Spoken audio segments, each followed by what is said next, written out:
Hi friends, welcome to our channel. இன்றைக்கி நம்ம பார்க்க போகிற ரெசிபி வந்து கேரட் தோசை செய்ய போகிறோம். அதுக்கு நான் வந்து பச்சரிசி வந்து 1.5 கிளாஸ் எடுத்திருக்கேன். இப்போ இது 2 மணி நேரம் நம்ம ஊற வச்சுக்கலாம். அது கூட 3/4 கிளாஸ் அளவுக்கு புழுங்கல் அரிசி எடுத்திருக்கேன்.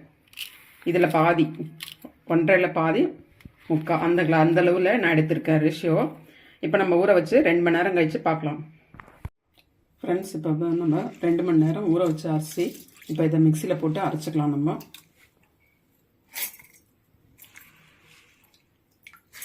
காய்ந்த மிளகாய் ஒரு 5 எடுத்துருக்குறோம். இதையும் அரிசிக்குள்ளே போட்டு நம்ம அரைச்சிக்கலாம்.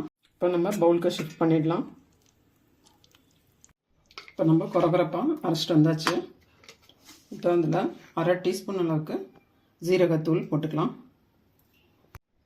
ஃப்ரெண்ட்ஸ், 150 கிராம் கேரட் எடுத்து துருவி வச்சுருக்கேன். சின்னதாக ரொம்ப மெலிசாக துருவி வச்சுக்கோங்க. அது கூட கொத்தமல்லி எடுத்து வச்சுருக்கேன். இப்போ நம்ம போட்டு மிக்ஸ் பண்ணிக்கலாம்.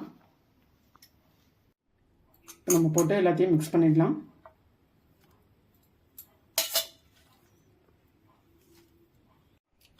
இப்போ நம்ம மிக்ஸ் பண்ணிடலாம்.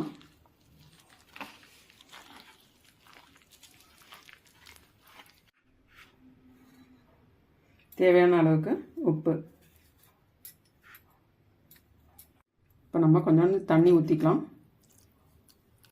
தோசை மாவு பதத்தில் நம்ம கலந்து வச்சுருக்கோம். 2 வெங்காயம் சின்னதாக கட் பண்ணி வச்சுருக்கேன். ஃப்ரெண்ட்ஸ், இப்போ நம்ம தவா வந்து வச்சுட்டோம். எண்ணெய் போட்டிருக்கோம். இப்போ நம்ம தோசை ஊற்றிடலாம்.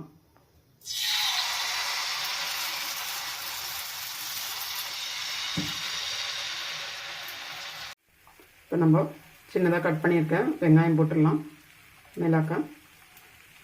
இப்போ வெங்காயம் போட்டுட்டு நல்லா இந்த மாதிரி நல்லா ப்ரெஸ் பண்ணி விட்டுடலாம். இப்போ நம்ம மேலாக்க எண்ணெய் ஊற்றிடலாம் 1 ஸ்பூன் அளவுக்கு. 2 நிமிஷம் ஆனதுக்கப்புறம் நம்ம திருப்பி போட்டுடலாம்.